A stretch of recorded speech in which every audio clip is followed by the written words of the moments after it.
माझ्या महाराष्ट्रातील बांधवांनो, भगिनींनो आणि मातांनो, नमस्कार.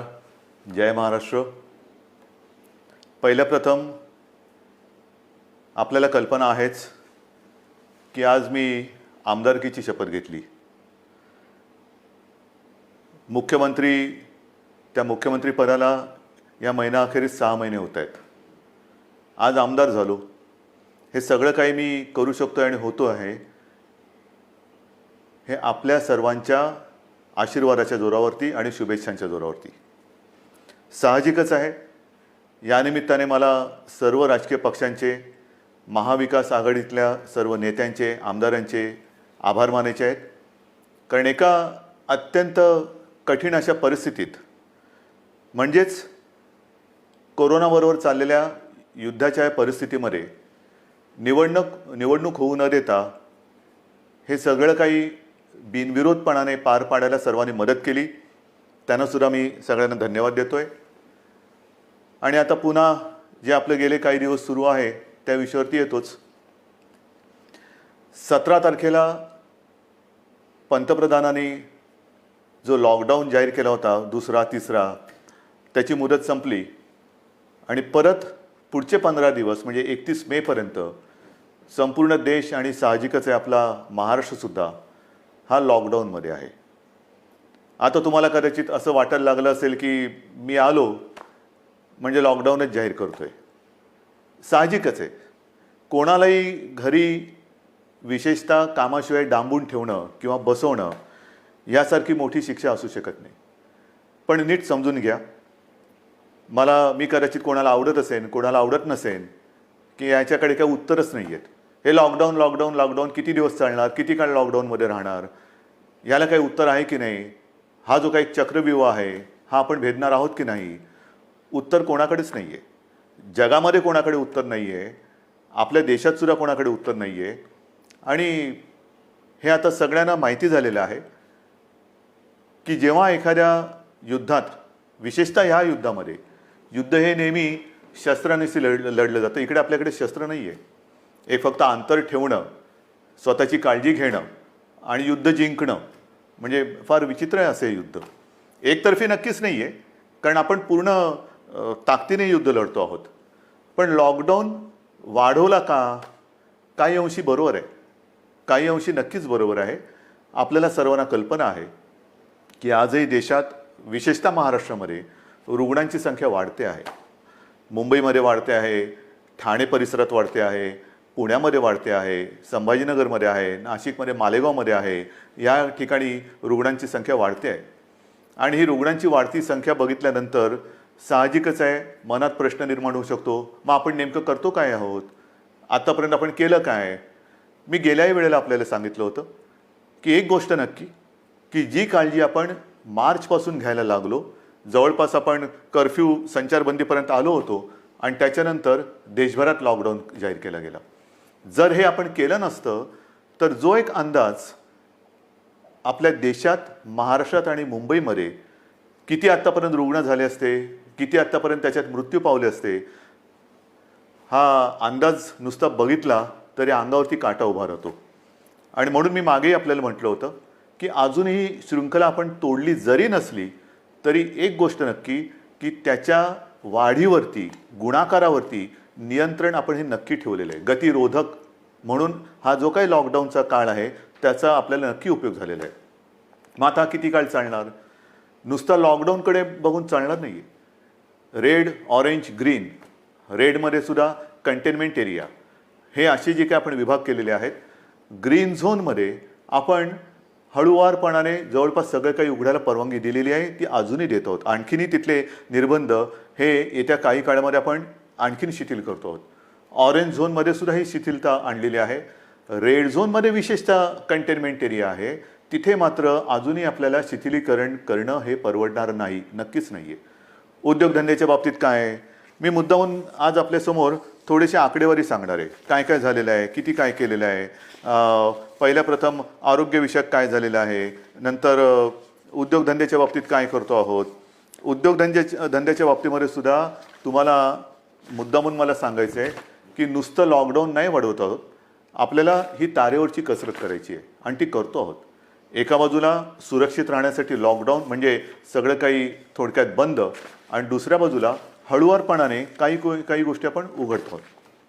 आजपर्यंत राज्यामध्ये साधारणतः 50,000 उद्योग सुरू करायला आपण परवानगी दिलेली आहे. हा आजचा आकडा आहे. आणि ह्या 50,000 उद्योगामध्ये जवळपास साधारणतः 5-1 लाख मजूर हे काम करायला लागलेले आहेत. तसं बघितलं तर राज्यामध्ये 70,000 उद्योग सुरू करायला आपण परवानगी दिलेली आहेच, पण 50,000 उद्योग हे प्रत्यक्ष सुरू झालेले आहेत. आपल्याला कदाचित हा जो काय एक रेड झोनमधला बेल्ट आहे, म्हणजे मुंबई, पुणा आणि त्याच्या आजूबाजूचा परिसर, इथे जे आपण राहतो आहोत, किंबहुना उदाहरणतः संभाजीनगर असेल, ज्या महापालिका आहेत त्यांच्या परिसरामध्ये आपण हे निर्बंध जरा कडक ठेवलेले आहेत, म्हणून आपल्याला ते जाणवत नाही आहे. पण ह्या विभागामध्ये आपण उद्योगधंद्यांना परवानगी दिलेली आहेच, नक्की दिलेली आहे. हे करताना खास करून मला उद्योगांसाठी काही गोष्टी जाहीर करायच्या आहेत. कारण सगळीकडे आता एक ठप्प, म्हणजे ज्याला आपण म्हणतो ना, पॉजचं बटन दाबलं गेले, जगच असं पॉज झालेलं आहे. सगळं ठप्प, काहीच होत नाही आहे, इकडची गाडी तिकडे होत नाही आहे.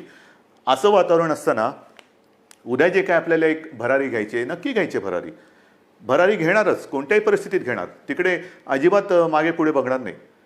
खरं म्हटलं तर आपल्या सरकारला आता 6 महिने होत आहेत. नवीन सरकार असताना नवीन स्वप्न आहेत आपली. आपण एक अर्थसंकल्प जाहीर केला काय, त्याच्यात नवीन गोष्टी जाहीर केल्या काय, आणि त्या अंमलबजावणीला सुरुवात करण्याच्या आधीच आपल्याला या संकटाला सामोरं जावं लागतंय. ह्या ज्या काही सगळ्या आपल्या योजना आहेत, या योजना कोणत्याही परिस्थितीत आपण अंमलात आणणार म्हणजे आणणारच. त्या एका हिमतीने आपण पुढे जातो आहोत. परंतु नवीन उद्योग येण्यासाठी एक वेगळी स्पर्धा आहे. कोण काय करते, कोण काय आणखीन सुविधा देते. महाराष्ट्रापुरतं बोलायचं झालं तर आज आपण महाराष्ट्रामध्ये जवळपास 40,000 एकरपेक्षा जास्त जमीन ही नवीन उद्योगधंद्यासाठी राखून ठेवत आहोत. 40,000 एकरपेक्षा जास्त. त्याचप्रमाणे नवीन उद्योजक जे येणार आहेत, नवीन उद्योग जे परदेशातून येतील, किंवा आपले काही उद्योजक आपले नवीन लोक काही नवीन उद्योग सुरू करू इच्छित असतील, ग्रीन इंडस्ट्रीज ज्याला आपण म्हणतो, म्हणजे प्रदूषण न करणाऱ्या इंडस्ट्रीज किंवा उद्योग, त्यांच्यासाठी सुरू करताना कोणत्याही अटीतटी त्यांना आपण ठेवणार नाही. परवानगीशिवाय तुम्ही उद्योग सुरू करा, फक्त अट एक, प्रदूषण करायचं नाही, अजिबात करायचं नाही. प्रदूषण करू नका, चला उद्योग सुरू करा, या आम्हाला पाहिजे. महाराष्ट्र तुमची वाट बघतोय. महाराष्ट्र हा नेहमी एक उद्योगशील आहे, सुधारणावादी आहे. म्हणून आपण नवीन जे उद्योजक येत आहेत त्यांच्यासाठी या अटीतटीचा सामना त्यांना करायला लागणार नाही, असं धोरण आपण बनवलेलं आहे. या नवीन उद्योजकांनो, या महाराष्ट्रामध्ये या. त्याचबरोबरीने साधारणतः पुढचे काही दिवस, म्हणजे असं म्हणतात की ह्या कोरोनानंतर जग बदललं जाणार आहे, नक्कीच बदललं जाईल. कदाचित हे नवीन उद्योजक येणार असतील, ते म्हणतील आम्ही येऊ इच्छितो, पण आम्हाला तुमच्याकडे जमीन विकत घ्यायला आत्ता आम्हाला परवडणार नाही. ठीक आहे, तुम्ही या, भाडेतत्वावरती जमीन तुम्हाला देतो, भाडेतत्वावरती जमीन देतो. या, तुम्हाला मूलभूत सुविधा असतील त्या तुम्हाला देतो. अटीतटीचा सामना तुम्हाला करावा लागणार नाही. पण या राज्यामध्ये नवीन उद्योग पर्व आपण सुरू करू. आणि त्याचबरोबरीने मला एक सांगायचं आहे की आत्तापर्यंत जिथे हे उद्योग आपण सुरू केलेत, आणि असं काही नाही आहे की रेड झोन म्हटल्यानंतर आता आयुष्य आपलं रेड झोनमध्ये जाणार आहे. नाही, आपल्यासमोर 2 मोठी आव्हानं आहेत, नक्कीच आहेत. एक म्हणजे जिथे या कोरोनाचा प्रादुर्भाव नाही असा ग्रीन झोन, तो ग्रीन झोन हा आपल्याला कोरोना विरहित ठेवायचा आहे. हे मोठं आव्हान आहे. तिकडे एकसुद्धा रुग्ण ग्रीन झोनमध्ये आपल्याला आता येऊ द्यायचं नाही, किंबहुना नवीन केस तिकडे आता आपल्याला तयार आपण काय असं घर बसल्या कोविड तयार करत नाही, पण होऊ द्यायची नाही आहे. त्याच्यामुळे ग्रीन झोन हा ग्रीन झोन म्हणून मेंटेन करणं, आणि रेड झोन जो आहे तो रेड झोन हा लवकरात लवकर ग्रीन झोनमध्ये त्याचं रूपांतर करणं. म्हणजे रेड झोनसुद्धा आपल्याला हळूहळू हा ग्रीन झोनमध्ये आणायचा आहे. आणि म्हणून जिथे जिथे ग्रीन झोनमध्ये आपण उद्योगधंद्यांना परवानगी दिलेली आहे, अनेक ठिकाणी आपण बघतो आहोत की कामगारांची आता उणीव आहे. कामगार हे बरेचसे परराज्यातले निघून गेलेले आहेत. मला खास करून माझ्या महाराष्ट्राच्या भूमिपुत्रांना सांगायचं आहे, जसं आजपर्यंत तुम्ही महाराष्ट्रासाठी, महाराष्ट्र सुरक्षित ठेवण्यासाठी सरकारचं ऐकलत, घरामध्ये राहा, सुरक्षित राहा, ही एक आपली त्याच्यातले एक घोषवाक्य होतं. आतापर्यंत तुम्ही घरात बसलात आणि महाराष्ट्र वाचवलात. आता जिथे जिथे ग्रीन झोन आहे, तुम्ही एका आत्मनिश्चयाने बाहेर पडलं पाहिजे की मी माझा महाराष्ट्र पुन्हा एकदा उभा करणार. मी जसा महाराष्ट्र वाचवलेला आहे, मी म्हणजे तुम्ही, मी एकटा नाही, तुम्ही. महाराष्ट्र आजपर्यंत आम्ही सुरक्षित ठेवला. या कोविडच्या प्रादुर्भावापासून हा जो ग्रीन झोन आहे तो सुरक्षित ठेवला. आता या ग्रीन झोनमध्ये जे उद्योग सुरू झालेले आहेत त्या उद्योगांना जर मनुष्यबळ कमी पडत असेल तर माझा महाराष्ट्र हा अगदी मोदीजींच्या भाषेत आत्मनिर्भर करण्यासाठी मी स्वतःहून आता पुढे येत आहे. या पुढे या. जे उद्योग आहेत, उद्योग सुरू झालेत, त्यातली ही संधी आहे. ही संधी तुम्ही घ्या. संधी वाया दौडू नका. या सगळेजण समोर या. उद्योग सुरू करू आपण. महाराष्ट्र उभा करू आपण. एक जगासमोर एक उदाहरण ठेवू की हा महाराष्ट्र खरंच लढवय्यांचा आहे. हा संकटाला भीत नाही. संकटामध्ये सुद्धा मर्दासारखा सामोर जातो. तो हा शिवरायाचा महाराष्ट्र आहे. म्हणून मला जे ग्रीन झोनमध्ये आहेत आणि जिथे जिथे उद्योगधंदे सुरू झालेत पण मनुष्यबळ कमी पडत असेल तिथे मला आज भूमिपुत्रांची गरज आहे. भूमिपुत्रांनो पुढे या. ही आपली भूमी आहे, आपला महाराष्ट्र आहे. पुढे येऊन आपला महाराष्ट्र हा आपल्या पायावरती आपण उभा करू. हा निश्चय फार महत्त्वाचा आहे.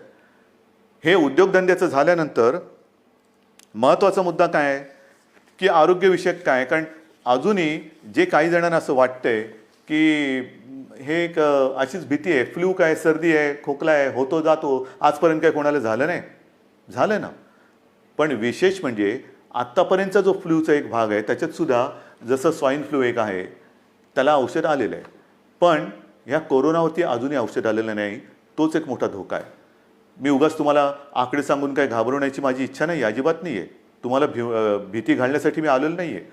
पण मुंबईमध्ये जेव्हा आपण सुरुवात केली त्यावेळेला जी परिस्थिती होती ती परिस्थिती बघितल्यानंतर आजची जी परिस्थिती आहे, आपण काय काय आरोग्य सुविधा केलेल्या आहेत. तुम्हाला कल्पना असेल, गेल्याही वेळेला मी बोललो होतो आणि आज तर संध्याकाळी मी जाऊन आलो. मी होतो, उपमुख्यमंत्री होते, बाळासाहेब थोरात होते, एकनाथ शिंदे होते, आदित्य पण होता बरोबर, आपले मुख्य सचिव होते, महापालिका आयुक्त होते आणि विशेष म्हणजे तिथे आपले आर ए राजीव जे MMRDA म्हणजे मुंबईतली मेट्रोचं काम आता जे अत्यंत चांगल्या पद्धतीने पुढे नेत आहेत, त्यांनी गेल्या 10-12 दिवसामध्ये ही सुविधा मुंबईकरांसाठी तिकडे उभारलेली आहे. आज तिकडे जवळपास 1000 बेड्सचं एक चांगलं कोविड केअर सेंटर हे आपण उभं केलेलं आहे. येत्या 1-2 दिवसात त्याचा वापर सुरू होईल.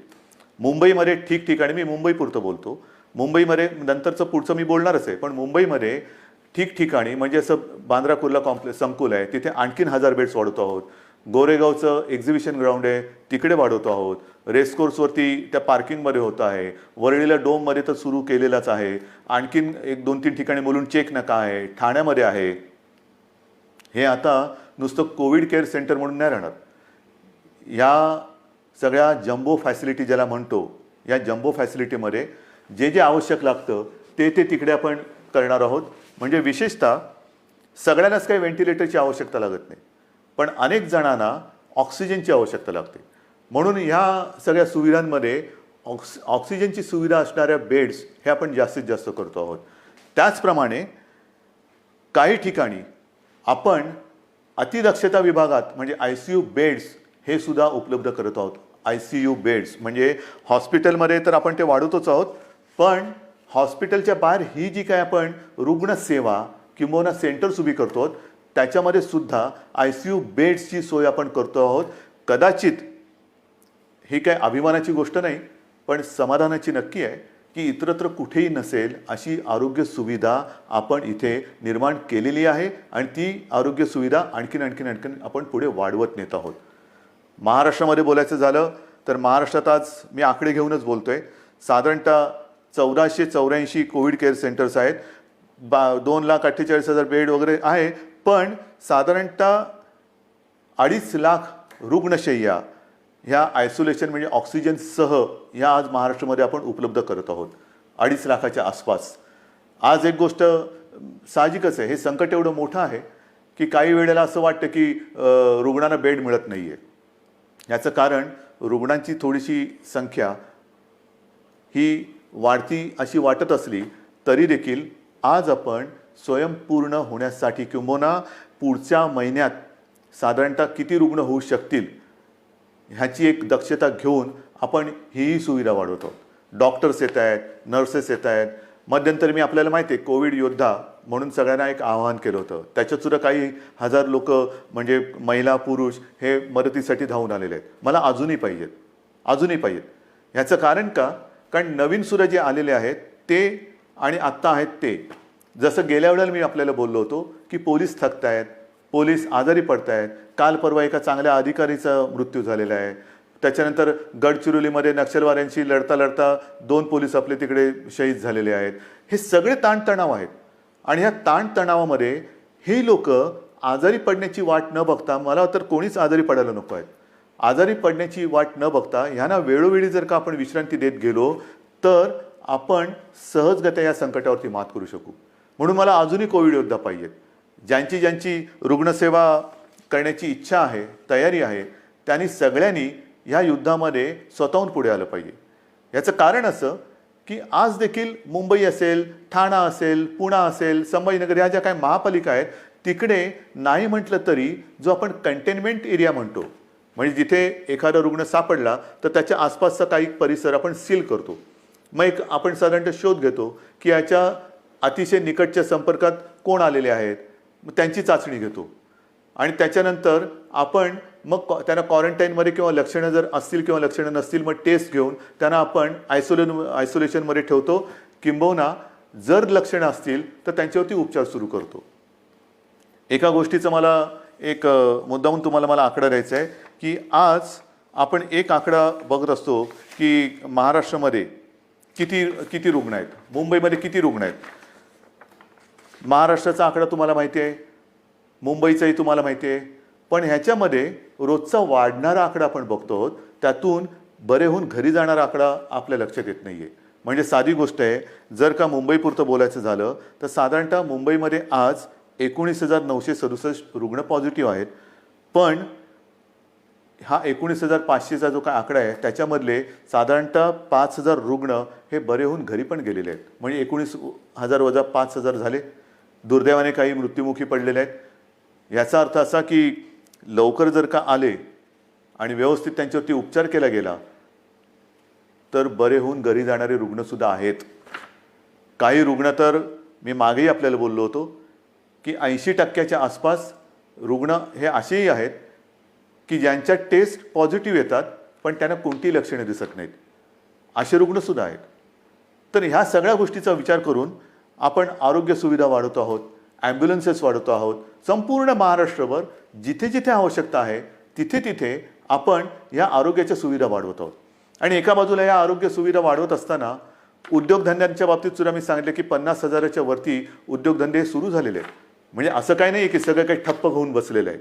जे अनेक जण मला विचारतात की काय हो मग हे तुम्ही लॉकडाऊन उठवत नाही, किती काळ असं बसायचं. मगाशी मी तुमच्याशी बोलत होतो, याच्यात काय आहे, नुसतं सर्दी खोकला ताप तर येईल, आणखीन काय होईल, फ्लू काय कोणाला होत नाही असं नाही आहे. जे गांभीर्य आहे ते या गोष्टीचं हेच आहे की जे गंभीरपणाने आजारी पडतात त्यांच्यावरती इलाज नाही आहे. आणि एक क्षण असा धरून चाला की आपण लॉकडाऊन उठवून टाकतो लॉकडाऊन आजपासून, या सगळेजण इकडे तिकडे ये जा करा, काही करा. ही साथ जर का पसरली तर इतर देशामध्ये काय काय होते, ब्राझीलमध्ये काय झालं, ब्रिटनमध्ये काय झालं, अमेरिकेत काय चाललेलं आहे, इटलीमध्ये काय चाललेलं आहे, काय झालेलं आहे.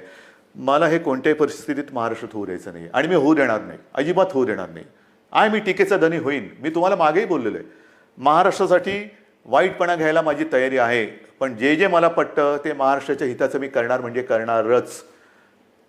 आणि म्हणून जो रेड झोन आहे तिकडे मी अजूनही उद्योगधंदे पूर्णपणे उघडायला का देत नाही आहे की क्षणभर धरून असं धरून चाला की उद्योगधंदे उघडले आणि ही साथ त्यांच्यात घुसली. आजच मजूर आपापल्या घरी निघून गेलेले आहेत. म्हणजे उद्योगधंदे सुरू होतील आणि त्या मजुरांमध्येही साथ जर घुसली तर काही तर जीवानिशी जातीलच, आजारी तर पडतीलच. आणि मग त्यावेळेचा अघोषित जो लॉकडाऊन असेल तो किती काळ चालेल त्याचं उत्तर आपल्याकडे कोणाकडे नसेल. मग त्या लॉकडाऊनची वाट बघायची का आत्ता जे काही आपण हे संकट नाही म्हटलं तरी त्याचा वेग मंदावून रोखून ठेवतो आहोत, त्याचा पूर्ण अंदाज घेऊन हळूहळू टप्प्याटप्प्याने एक एक गोष्टी उघडत जायचं, हा विचार आपण करायला पाहिजे आणि तो आपण करतो आहोत. आणि तो जर का आपण करत नसतो तर तुम्ही एवढे सगळे जण या सरकारच्या सोबत राहिल्याच नसतात. इतर राज्यांमध्ये जाणारे जे मजूर आहेत त्या सगळ्या मजुरांची आजपर्यंत आपण अगदी व्यवस्थित काळजी घेत होतो आणि घेतली. दिवसातनं मी तुम्हाला सांगितलं की किमान 5.5-6 लाख मजुरांना आपण दिवसातनं 3 वेळा हे जेवण देतो. म्हणजे सकाळीचा नाश्ता ब्रेकफास्ट आणि दुपारचं आणि रात्रीचं जेवण, त्यांच्यासाठी आपण या सगळ्या योजना करत होतो.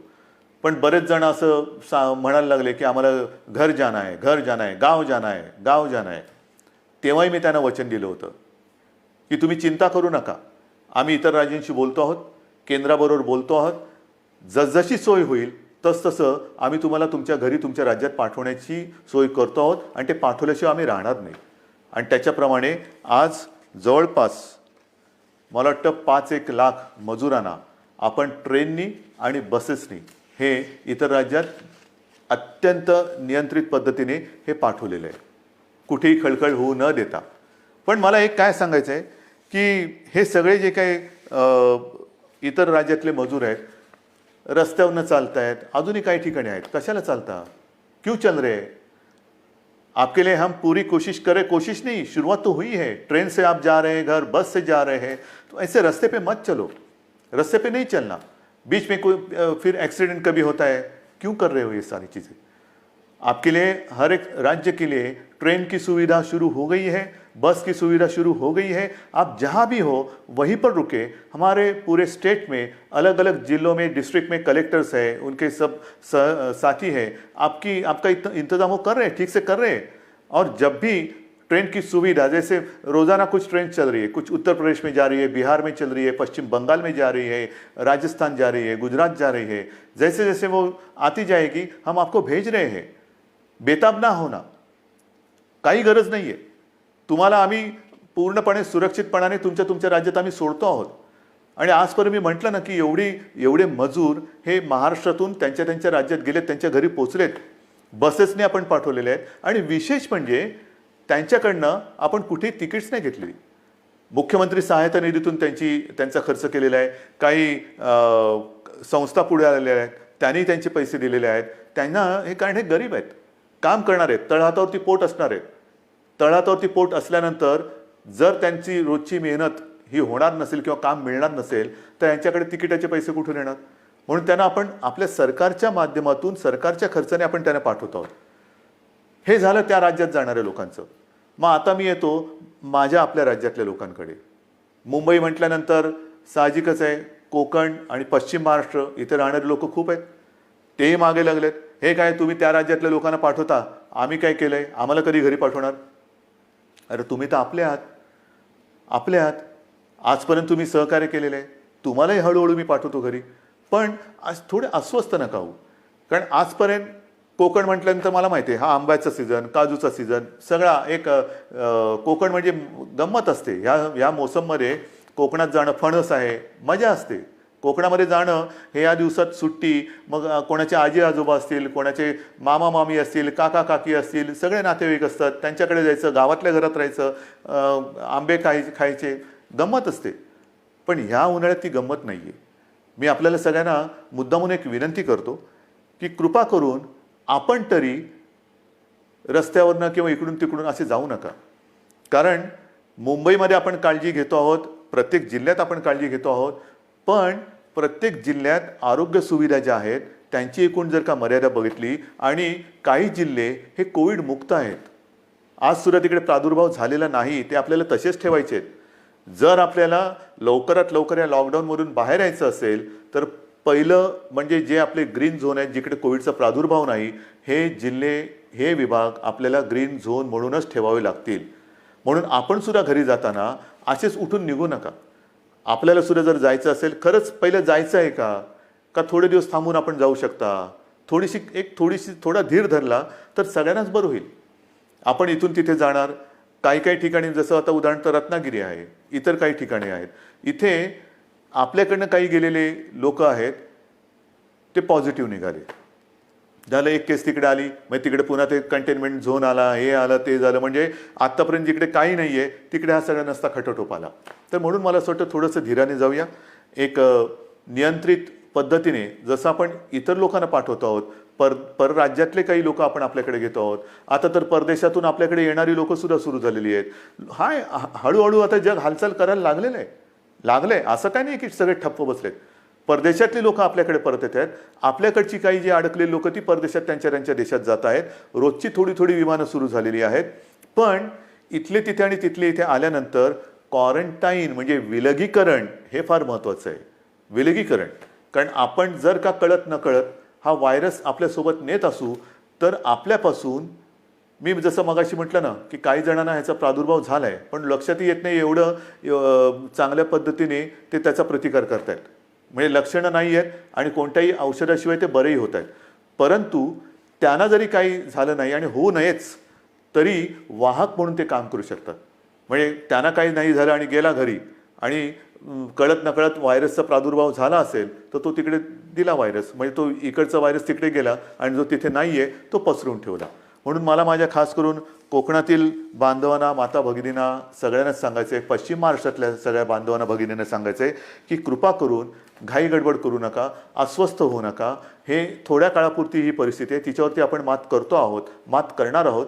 आपले कुटुंबीय आहेत, आप्तजन आहेत, त्यांच्या सुरक्षेसाठी जर का आपण आपलं हे जाणं थोडंसं थांबवलं आणि काही दिवसानंतर जर जाण्याचा विचार केला तर महाराष्ट्रावरती, तुमच्या कुटुंबियांवरती फार मोठे उपकार आपले होतील. म्हणून कुठेही अस्वस्थ होऊन लगेचच्या लगेच जर जाण्याची गरज नसेल तर पुन्हा मी सांगतो की कृपा करून आपल्या घरी जाण्याची म्हणजे गावी जाण्याची घाई करू नका. आता पुन्हा मी थोडंसं एक सांगणार आहे की अनेक जण आता म्हणायला लागलेले आहेत की कोरोनासोबत जगायला शिका. म्हणजे काय करायचं? आमची तयारी आहे कोरोनासोबत जगायची, पण कोरोनाची तयारी का आम्हाला त्याच्यासोबत जगू द्यायची? कोरोना जर का तयार नसेल तर आपण कसं त्याच्यासोबत जगणार? पण हे जगणं जर का अनिवार्य असेल तर काही गोष्टी, म्हणजे कोरोनानंतर जग बदलेल, नक्की बदलेल. काय बदलेल? तर कोरोनानंतर आपल्याला जसं आपण म्हणतो ना की आजपर्यंत घरात राहा आणि सुरक्षित राहा, आता आपल्याला नवीन एक वाक्य घ्यावं लागेल. घरात राहा, सुरक्षित राहा हे झालं, पण घराबाहेर राहताना सावध राहा. नेहमी आपल्याला एक सावधानता बाळगायला पाहिजे. म्हणजे ओघाने आलंच हात धुणं. अनेक ठिकाणी मी असंच बघितलेलं आहे, कारण उन्हाळा आहे, घाम तर येतोच, मग आपण काय करतो, मास्क बाजूला करतो आणि हाताने रुमालाने तोंड पुसतो, बाजूला ठेवतो. तोच धोका आहे. पहिली गोष्ट, हात सतत धुत राहायचं. कारण नसताना किंबहुना शक्यतोवर तोंडाला, चेहऱ्याला हात लावायचाच नाही. कारण हा जो व्हायरस आहे अजूनही त्याच्यावरती संशोधन सुरू आहे. किती काळ कुठल्या पृष्ठभागावर तो किती काळ जिवंत राहू शकतो. समजा एखाद्याच्या शिंकेतनं, खोकल्यातनं, बोलण्याच्या एका त्या तुषारातून तो कुठे पडला असेल, त्याला हात लागला आणि तो कळत नकळत पुन्हा आपल्या डोळ्याला लागला तर डोळ्यातनं तो शरीरात जाऊ शकतो, नाकाला लागला, तोंडाला लागला. म्हणून ह्या ज्या काही गोष्टी आहेत ह्या आपल्याला अशाच ठेवून पुढचे काही दिवस, काही महिने हे सावधतेने राहावंच लागेल. या सगळ्या ज्या गोष्टी मी तुम्हाला सांगतो आहे, या गोष्टी ह्या फार महत्त्वाच्या आहेत. इतके दिवस तुम्ही जी शिस्त पाळली ती शिस्त मला थोडी जास्त पाहिजे, कडक पाहिजे. कारण आज देखील जो कंटेनमेंट एरिया आहे किंवा रेड झोन आहे, कारण नसताना लोक बाहेर पडत आहेत. नका पडू. त्याच्यानंतर अजून देखील धार्मिक सण, उत्सव, धार्मिक जमाव यांना कुठेही परवानगी आपण दिलेली नाही, देऊ शकत नाही. कारण जेवढी गर्दी होईल तेवढा हा धोका अधिक वाढणार आहे, अधिक पसरणार आहे. आणि म्हणून सावध राहामध्ये दोन हात अंतर ठेवून, 2 हात दूर राहिलेलं बरं. तसं 2 हात दूर राहून एकमेकापासून आपल्याला राहायचं आहे. तोंडावरती मास्क तर लावायचा आहे, हात सतत धुवायचे आहेत. आणि सरकारच्या सूचना, म्हणजे 31 तारखेपर्यंत जरी लॉकडाऊन हा असा असला तरी हा गतिरोधक आहे. आजपर्यंत ग्रीन झोनमध्ये जवळपास सगळी बंधने आपण शिथिल केलेली आहेत. महत्त्वाचा मुद्दा, या ठिकाणी आता हळुवारपणाने काही दुकानंसुद्धा आपण उघडायला परवानगी देऊ येत्या काही काळामध्ये. कोणतीही गोष्ट ही सुरू करण्यापूर्वी आम्ही असं ठरवलं आहे, सरकारने असं ठरवलेलं आहे की जनतेला पूर्ण कल्पना द्यायची. कारण काही गोष्टी तुम्हाला कल्पना आहे, आपण उघडायला परवानगी दिली आणि ही जी काही झुंबड उडाली पुन्हा सगळं बंद करावं लागलं. काही देशांमध्ये हेही झालेलं आहे की लॉकडाऊन उठवला झुंबड उडाली, साथ वाढल्यानंतर पुन्हा सगळं बंद करावं लागलं. तसं नाही करायचं. आपल्याला शांतपणाने एखादी गोष्ट आपण सुरू करू, ती सुरूच ठेवायची. एखादी गोष्ट म्हणजे जसं मार्केट असेल, दुकानं असतील, आणखीन काही गोष्टी असतील, उद्योगधंदे असतील, एवढ्या शिस्तीने ते आपल्याला पुढे चालवायचे आहेत की एकदा सुरू केलेली गोष्ट पुन्हा थांबवण्याची वेळ येता कामा नये. आणि म्हणून तुम्हाला मी मध्ये सूचना देत राहीन. काही काही गोष्टी सुरू करण्यापूर्वी, जसं आता उदाहरणार्थ आज 18 तारीख गेली, जून महिना म्हणजे शैक्षणिक वर्ष सुरू होणार. अजूनही काही जणांच्या परीक्षा राहिलेल्या आहेत. परीक्षांचं काय करणार? शाळा कशा सुरू करणार? शैक्षणिक वर्ष सुरू कसं करणार? ऑनलाईन सुरू करणार का प्रत्यक्ष शाळा सुरू करणार? हे सगळे मोठे विषय आहेत, मोठे विषय आहेत. आणि कोणत्याही परिस्थितीत शैक्षणिक वर्ष आपल्याला वाया जाऊ द्यायचं नाही, जाऊ देऊच शकत नाही आपण. शाळा कशा सुरू करायच्या, त्याच्यात खबरदारी काय घ्यायची, शिक्षण कसं सुरू करायचं, शाळा कॉलेजेस आली, ॲडमिशन्स आल्या, कशा करायच्या, कुठे आपण काय करू शकतो, याही विषयी आपला विचार सुरू आहे. आणि माझी तर इच्छा अशी आहे की हे जे संकट आहे हे कोणत्याही परिस्थितीत आपल्याला पावसाळ्यापूर्वी संपवायचं आहे. पावसाळ्यापूर्वी हे संपवायलाच लागेल. कारण जून महिना सुरू झाल्यानंतर शाळा कॉलेजेस यांचे प्रवेश, त्यांची शैक्षणिक वर्ष हे सगळं सुरू करावं लागतं आहे. आणि या सगळ्याचा विचार करता मला असं वाटतं, जो वेग मी तुम्हाला मगाशीच सांगितलं, मी आकडे माझ्याकडे आहेत, साधारणतः मे किंबहुना एप्रिल शेवटापर्यंत महाराष्ट्रामध्ये काय रुग्णसंख्या झाली असती, ही संख्या जर का आपण बघितली असती तर थरकाप उडाला असता. मे मध्यामध्ये काय संख्या होऊ शकली असती, काय संख्या होऊ शकते, मे एंडला काय होऊ शकते, हे जे आकडे आपल्यासमोर शक्यता म्हणून येत होते किंवा येत आहेत, ते बघितल्यानंतर हे थरकाप उडवणारे आकडे. पण तिथपर्यंत आपण पोचलो नाही आणि तुम्हाला मी पोचू देणार नाही, अजिबात देणार नाही. जोपर्यंत तुमचा आणि माझा विश्वासाचा धागा हा मजबूत आहे, तोपर्यंत मला खात्री आहे, नवे माझ्यात आत्मविश्वास आहे की हे संकट आपण नुसतं दूरच नाही तर परतून लावल्याशिवाय राहणार नाही. आणि म्हणून मला असं वाटतं, मलाही काही आनंद होत नाही आहे, अजिबात होत नाही की मुख्यमंत्री झालो आणि हे बंद ते बंद ते बंद. म्हणजे पूर्वी मुंबई बंद, भारत बंद आपण करत होतोच, पण हे अशा पद्धतीने नाही. हा बंद कोणालाच परवडणार नाही. आता आपल्याला सगळं पुन्हा एकदा जनजीवन हे रुळावरती आणायचं आहे. जनजीवन हे पुन्हा आपल्याला सहजतेने जगायला सुरुवात करायची आहे. पण ह्याची एक आता अशी शक्यता नव्हे, खात्री वाटते की हे जनजीवन पूर्ण सुरळीत व्हायला काही काळ हा जावा लागणार. जेवढी स्वयंशिस्त आपण अधिक पाळू तेवढे लवकर आपण ह्या बंधनातून मुक्त होऊ. जेवढी लवकर आपण या कोरोनाची साखळी तोडण्यात यशस्वी होऊ तेवढं लवकर आपण सगळे बंधनमुक्त होऊ.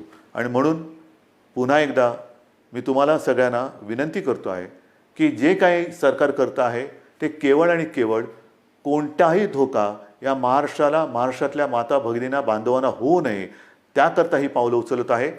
साहजिक आहे, तुम्ही अस्वस्थ आहात, तुम्ही बेचैन आहात, कधी हे उघडणार हा प्रश्न जसा तुम्हाला आहे तसाच तो सर्वांना पडलेला आहे. पण जे काही करतो आहे ते केवळ आणि केवळ आपल्या सर्वांच्या हितासाठी करतो आहे. आजपर्यंत जसं तुम्ही सरकारला सहकार्य केलं तसंच सहकार्य याही पुढील काळात कराल अशी खात्री बाळगतो.